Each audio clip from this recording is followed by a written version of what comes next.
Good morning, friends, ladies and gentlemen. Please may I have your attention? Thank you.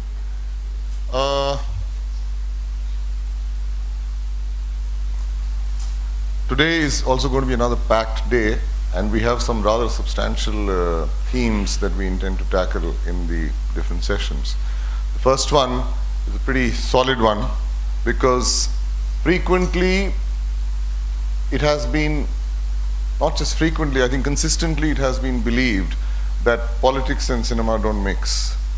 And there is a deep-seated allergy that distributors, financiers, producers, and the trade in general has towards these so-called serious themes, serious cinema, political issues, because they feel that people are disturbed about their situation anyway. Why give them that in their films?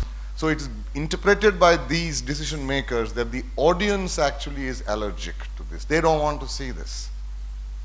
Now, despite the fact that this adage has been consistently disproved by several precedents in every era, yet this sort of resistance seems to be rather strident. Today we intend to sort of sit and confront that, and we intend to bring onto the stage people who have actually been working on those films, people who have disproved this by creating popular, well-made, well-running films in every era. How do they go about it? What is their view about bringing in political themes into the whole sector of entertainment? The person who's going to chair this session, I mean, again, to use a cliche, genuinely needs no introduction. But what I would like to point out here is that right from 1984, when he made his first film, which all of us saw on TV, it was a black and white film called Damul, which was not just disturbing, it was stark, but it was also very, very competently written. It was very engaging. The man who believes in wasting no time in getting to the heart of the theme. Starting with Damul, following it up with Mrityu Dand exactly 10 years later in 1994, moving on to Gangajal in 2003, moving on to Apaharan, and now soon to make Rajniti, followed up with Arakshan. All these are political themes, loaded political subjects, taken from current issues, treated politically. Okay. So ladies and gentlemen, please put them together for Mr. Prakash Jha, who's going to chair the session. First speaker will be the Executive Committee Joint Secretary of the FWA, who has had a base in literature, in theatre, as well as in films, has written some notable films. Most recently, Netaji Subhash Chandra Bose. Before that, on Shahid Udham Singh. And Mission Kashmir, has been involved in Drohkal. So several films which have political themes, and he has been able to swing it with all his in-depth research, all the other eloquence which he brings into his writing. Ladies and gentlemen, please welcome my friend Atul Tiwari.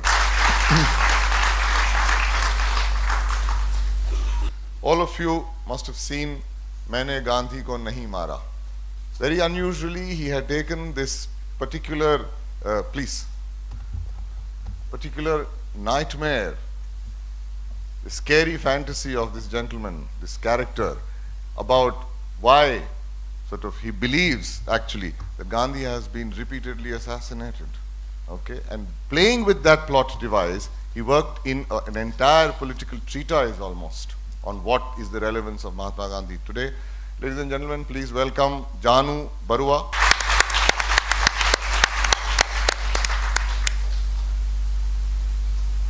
And then, of course, the writer of Rang De Basanti, who has not yet come onto the stage yesterday, but who has been repeatedly referred to by several speakers. Please welcome the flamboyant Kamlesh Pandey. Please. We had a fourth speaker who unfortunately is indisposed. I mean, he was very keen to come. He had prepared his paper, but he sent an SMS last night saying that it was just not possible for him to come here. That's Anurag Kashyap. But yes, like Ashutosh Gawarikar, he's here in spirit. So if you want, you might welcome Anurag Kashyap in spirit. Okay. I'm going to fill in the position of the observer in this session. Okay, because originally Atul and I were supposed to jointly write a paper. We did begin writing it jointly, but there were fairly substantial divergences in terms of what he was sort of putting out. And I felt that it is he who should actually exclusively author that particular paper, so he has done that. So since I was meant to be jointly writing that, I will just occupy the observer's chair. Thank you very much. A very good morning to all of you. I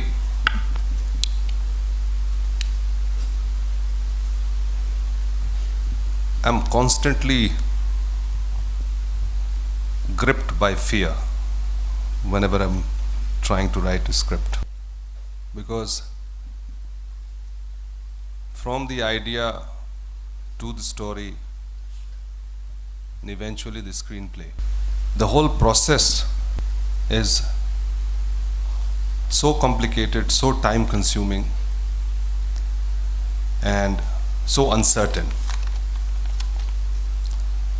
that when Anjum talks about the technique of screenplay writing, the craft of screenplay writing, I am like a disciple, like a listener, all the time trying to grasp what he's saying, what he's telling me. We have collaborated on a few of the films that I have made. You know, what I feel that when we are talking about screenplay writing in Indian cinema, where does the need to write a screenplay begin from? Does it begin from the need of the writer? Does it emanate from the desire of the director to make a film? Or does it sprout from the producer's commercial desire? I'm talking about the demand. I'm talking about the creativity being driven by this demand. Because an idea is always exciting, gripping, but when we come to tell a story which will reflect the idea, that's where the problem begins. And that's where the creativity has to come into force. Getting the story is the most important part. Then translating the story into screenplay, and structures begin to come into force. And as Abbas Tayarwala was explaining yesterday, it is nothing but structure, structure, structure. I would actually like this session, this particular session, where the four of us who have had experience, who have written, who have dealt with contemporary films, contemporary subjects, contemporary issues, I would like this session to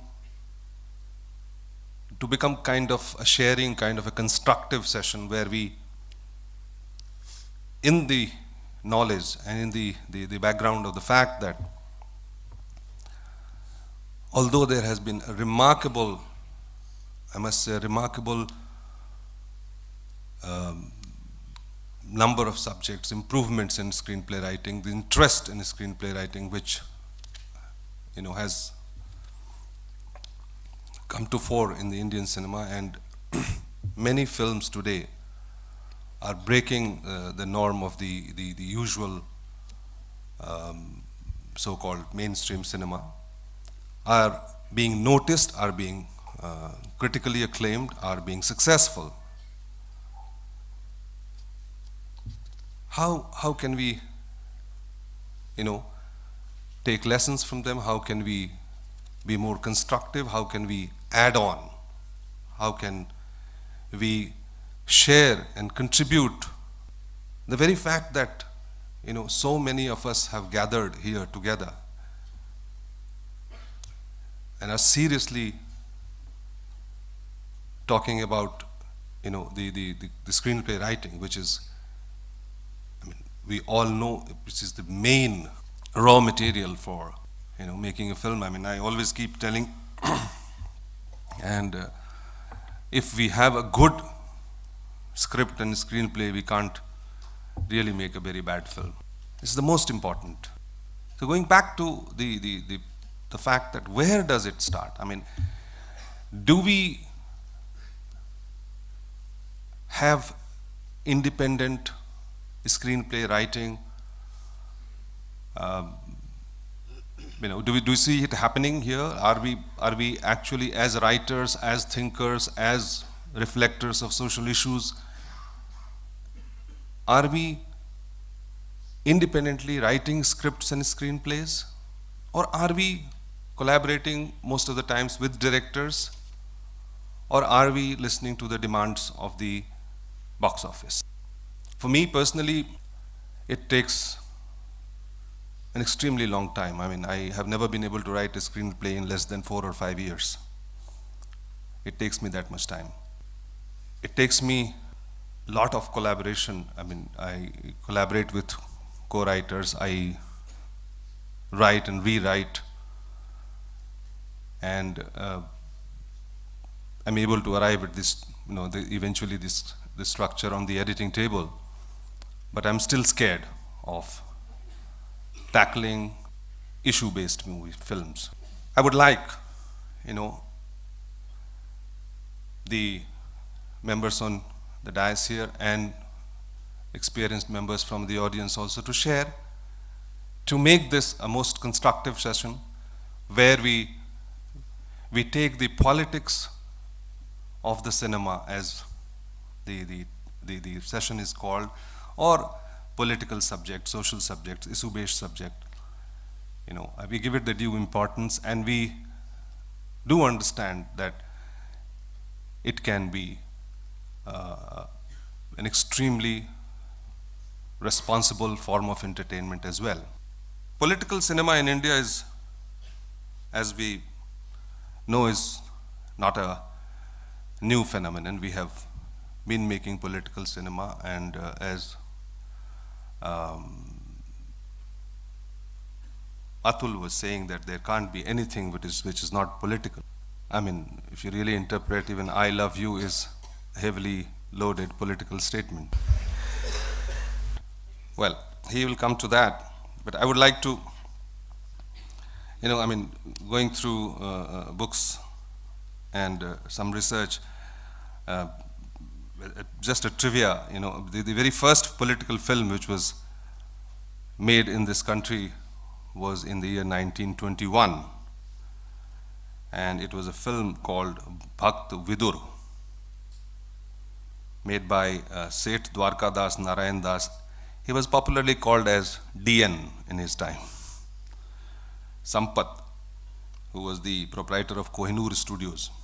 It was to protest the Rowlatt Act of 1919, and this is also the time when Bal Gangadhar Tilak, had expired, and Gandhi had become far more prominent on the political horizon, and DN donned the scanty dress and clothes of Gandhiji and took a bamboo stick and sort of played the role of Gandhi in this Bhakt Vidur, called himself Vidur. And the film, it was a silent film. It became extremely controversial because of the censorship. He had lots of problems with the censors then. In fact, the censors thought it was a thinly veiled resume of political events in India. Sampath was able to eventually get the film released in many parts of the country and became a huge commercial success.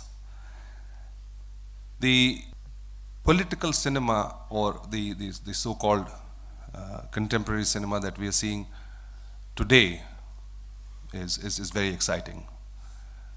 I mean, in recent times, films like Rang De Basanti, films like Wednesday, films like Mumbai Meri Jaan, films like Maine Gandhi Ko Nahi Mara, they have dealt with the theme of politics in cinema. And you may agree, you may disagree with the content. You may have your own critical opinion. But the fact is that these films and many more, I keep coming across several ideas which are thrown to me. But the most important aspect, and I consider screenplay as the most important part of filmmaking. The creativity is there in every step, but the main creative aspect of filmmaking is screenplay writing. There are a couple of things which always bother me when I especially am presented ideas and stories which are of importance to me. Do we really have a purpose to this story? Is it going to provide some answers, or is it going to raise questions? The writer is primarily a thinker.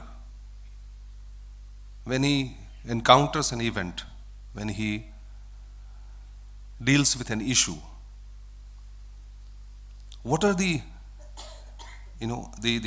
experiences that he is working on? What are his references? Is he really connected to the issue? Has he lived that experience? Has he researched deeply into the subject? What are his observations? Because these are things which are eventually going to be reflected. These are things which he's going to structure. Whether the craft of screenplay writing, of course, like Act 1 or Act 2 or Act 3, these will of course fall into place. But when the subject becomes, kind of which we all can relate to. I mean, it is not a story which I have not sort of like, this is a story like the terrorist attack which happened recently. I'm sure many people are trying to deal with this subject, but why did it happen? What are the answers? Why, are we living in a society which is, turned the way it has? How, we have all eventually come together and we have been gripped with the couple of emotions called anger and there's a sense of togetherness. How in this melting pot which is called Mumbai, an issue which was like burning, a couple of months ago, the North Indian and Bihari issue is suddenly, gone out of circulation. The constant happening, change, development in our society, some of the most important social changes which have happened in the Hindi belt, and especially North India, has happened, in early 90s. I mean, the two potent kind of social changes which happened because globalization of economy and Mandal Commission, they both came together. And this has seen a complete collapse of, traditional caste structure. The rise of the OBC in the political space, the insecurities which have kind of like, refused to sort of religious fanaticism. This period has also seen the rise in the nexus of the politician and the contractor. And we all the time are commenting about, the lack of substance or issues in our movies today, and especially the screenplay stories. But we also must understand that the growth which the country has seen in the last 15, 20 years, there's a huge section of people which are called middle class. Middle class, which is the conscience keeper of, any society, any nation, any people. Now today, what we see as middle class actually is not really middle class. It is a class which has middle class income or middle class consumption. It is not really the kind of like, keeper of the ideology or the same sensibilities as we refer to as middle class. And the values have to become different, have to change. And sometimes I also feel like, I'm just talking about a couple of social issues which form the backbone of most of the political cinema that we are dealing with today. We keep on talking about and throwing this word called secularism. But try and look at it. The very purpose of secularism is to promote tolerance and amity, and really sometimes I begin to believe that it has done everything else but that. The use of secularism, the whole experiment seems to be failing. Most of us today find it flawed, an abstraction used for political purpose. It has, we must deal with this.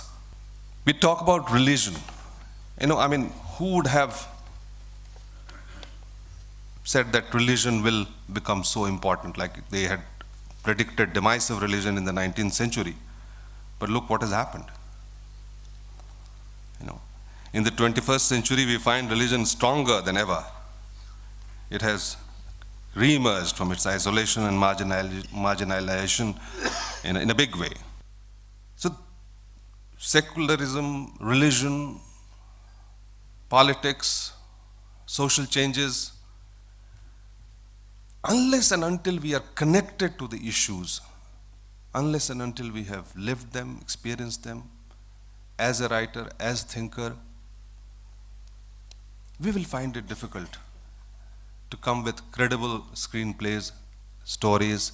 This is what I think we must seriously look into. I have an extremely renowned set of panel here, people who have practiced, have written, have worked on stories, ideas, and screenplays which deal with such issues. Atul, who is going to deal with, with cinema as a political sort of tool. He believes that there cannot be anything which is not political. He believes that the cinema which is political can also be extremely entertaining. And he also thinks that even if political cinema is deficient, it is better than the declared non-political cinema. I will hand over the mic to Atul to come up with his observations. Thank you, Prakash. Thank you, Prakashji. Without any preamble, I would come to my prepared paper because I didn't want to be accused of what writers are often accused of. They do everything but write. So I have a written paper here, and I would go straight to presenting my paper, friends. In a conference dedicated to late Shri Vijay Tendulkar, it is only befitting that a session is dedicated to the subject of politics of script. Tendulkar never shied away from politics, be it at micro level, depicting the interpersonal equations, or at macro level, dealing with societal issues and political, sexual, and communal violence that permeates every layer of our existence.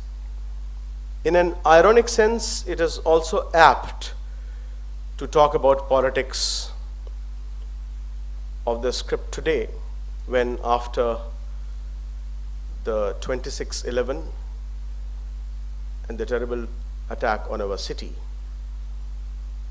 the common folks of our city and country, whom we consider to be largely apolitical, have suddenly turned into political beings. A populace of which hardly 35% turns out to vote